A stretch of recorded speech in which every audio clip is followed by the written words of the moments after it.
Finally हमें seat मिल गया बैठने के लिए आधा घंटा खड़े होने के बाद।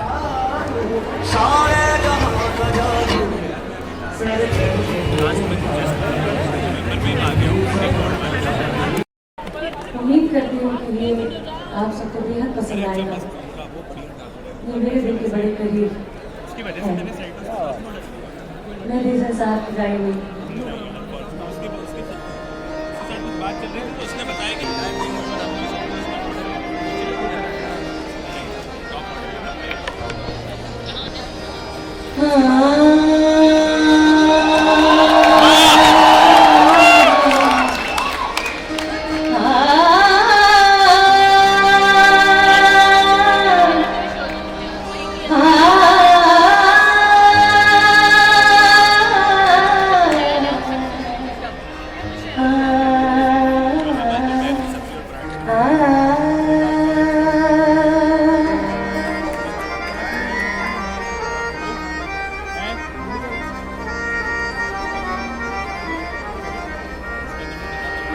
ले गया छीन के कौन आज तेरा सब्र करार,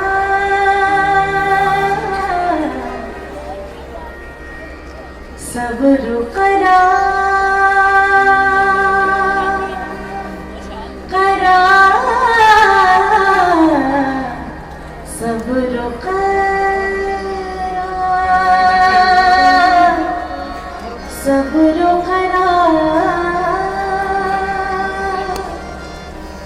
हमारी ज़बान की वादे पर कर लिया सादगी को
आप सबके लिए जो मिलकर जश्न मनाते हैं और एकता को इतना बड़ा कर दिया है आप सबके प्यार ने।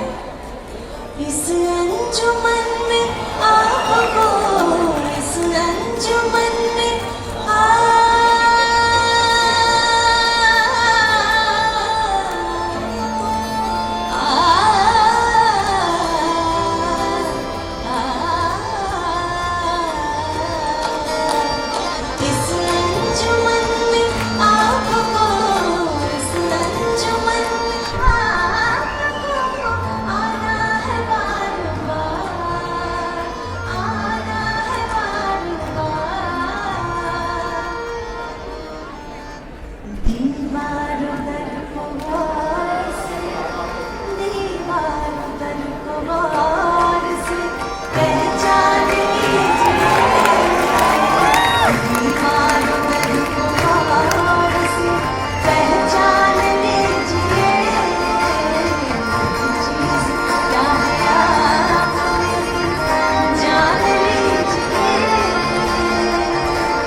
मैं कहूंगा कि आजमाइश का वक्त है, क्योंकि जब आप 2 दिनों से इतने जबरदस्त सेशन सुन रहे हो और उसके बाद रत्ना जी और नसीर साहब आपसे मुखातिब हों तो बस लाला माधवराव जौहर का ये शेर ही कहने को मिल सकता है साहब कि नालाए बुलबुले शैदा तो सुना हंस हंस कर, नालाए बुलबुले शैदा तो सुना हंस हंस कर, अब जिगर आम के बैठो मेरी बारी है।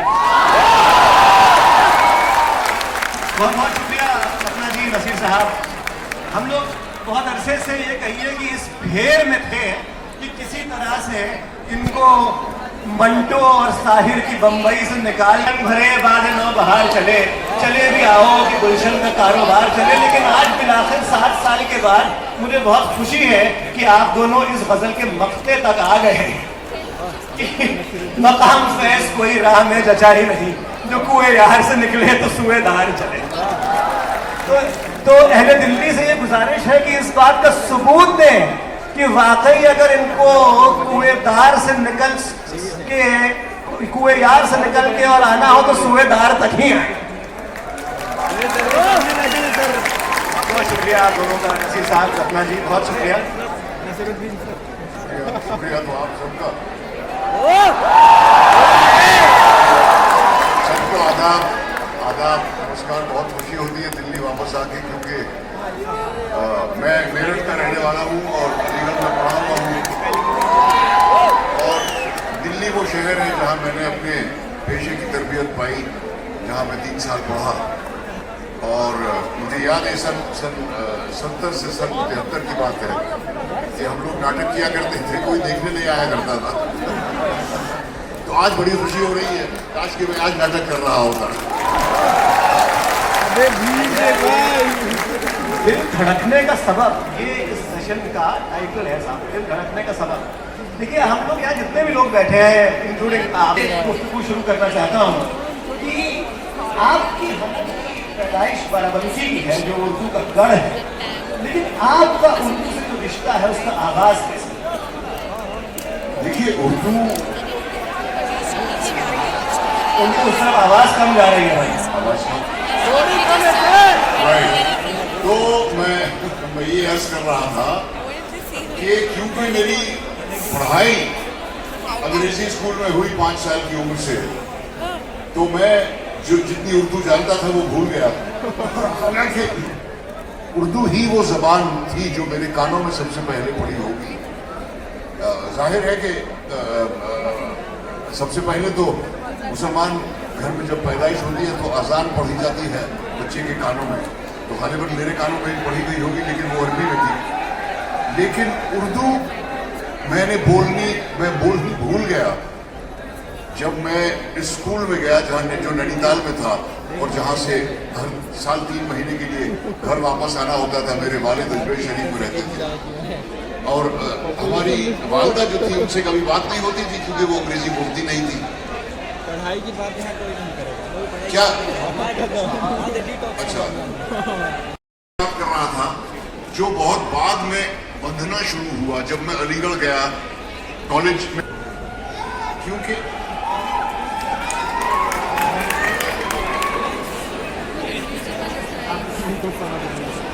हाँ, बट इतनी आवाजों के साथ बोलना जरा मुश्किल है, तो जरा सा आप सब्र करें, थोड़ा सा अगर कानों को तकलीफ दें तो शायद सुनाई दे जाए कि मैं क्या रहा हूँ। अलीगढ़ में मैं सन 67 में गया पढ़ने, अंग्रेजी स्कूल में पढ़ने के बाद, और पहली दफा खानदान के जलसों को छोड़ के पहली बार मैं ऐसे माहौल में रहा जहाँ चारों तरफ उर्दू बोली जाती थी, और धीरे धीरे मैं खुद भी बोलने लगा, क्योंकि मुझे एहसास हुआ कि ये जबान तो मैं जानता हूँ और ये जबान मुझे खुद भी बोलनी चाहिए। तब मैंने बोलनी शुरू की। उसके बाद दिल्ली आना हुआ और फिर उर्दू के नाटक में बहुत इक्टा में काम किया करती थी, और उनके बहुत सारे दोस्त बहुत अच्छी उर्दू बोलते थे, बहुत सारे शायर उनके दोस्त थे, बहुत लेखक उनके दोस्त थे, इक्टा में काम करते थे साथ मिलकर के, ये सब साथ रहते थे। और मैं बचपन से ही उनके घरों में जाया करती थी। उनकी बातें समझ में बिल्कुल नहीं आती थी, बिल्कुल जबान के मानी नहीं असर करते थे मुझे, लेकिन वो साउंड और उसकी खूबसूरती, उसकी मिठास वो कानों में बचपन से पड़ी। बोला बहुत कम मैंने, लेकिन वो मेरे कानों में वो बचपन से रही है। और जब मैं बड़ी हुई और फिर से जब NSD में आया, हाँ, बाकी हिंदी फिल्मों के जरिए तो हम सबका कुछ ना कुछ तारुफ उर्दू से रहा है। इनफैक्ट ज्यादातर लोगों का तारुफ सिर्फ हिंदी फिल्मों और उनके गानों के जरिए बना है उर्दू जबान से। मेरा भी यही हाल था। और जब मैं NSD आई तो यहाँ की जबान जो हम लोग नाटक जिसमें करते थे वो ज्यादातर उर्दू होती थी। बहुत ज्यादा आदत नहीं पड़ी मुझे बोलने की, लेकिन फाइनली जब नसीर ने इस्मत चुगताई की कहानियां करना शुरू की, तब पहली बार मैंने ध्यान से उर्दू सीखना शुरू की। और बहुत स्ट्रिक्ट टास्क मास्टर हैं ये, बहुत पीट पीट के सही उर्दू बुलवाते हैं। कोई भी नुक्ता कहीं छूट जाए तो बहुत डांट पड़ती थी। सो इसलिए बहुत ध्यान से मैंने और हीबा ने और बाकी और काफ़ी सारे एक्टरों ने जिन्होंने इस्मत आपा के और कहानियों में पार्ट लिया, हम सब ने बहुत मेहनत करके ये ज़बान सीखी है। और सबसे बड़ी बात जो मैंने नसीर से सीखी है वो ये कि कोई भी ज़बान बोलो तो खूबसूरती से बोलो, और उसके लिए मेहनत लगती है। उसके लिए अच्छी ज़बान बोलने वालों के लोगों के साथ रिश्ता बनाना पड़ता है, और ये मुझे बहुत वैल्यूएबल रहा है। मैं काफ़ी सारी ज़बानें बोलती हूँ और हर ज़बान अच्छी तरह बोलने की कोशिश करती हूँ। मैं इस पे भी आपसे बात करूंगा रत्ना जी, लेकिन ये बताइए कि अभी आप फरमा रहे थे कि आपने उनको शुरू में तो वो शेर गालिब का इसलिए सीखा कि गर्लफ्रेंड का खत आता था या उनको लिखते थे, तो आपसे भी कुछ जो है शेर व शायरी करते हैं ये घर पे? नहीं, मगर शेक्सपियर की सॉनेट्स बड़ी खूबसूरती से रिसाइट करते हैं। तो गालिब को मैंने बहुत सुना है, क्योंकि रिहर्सल सारी घर पे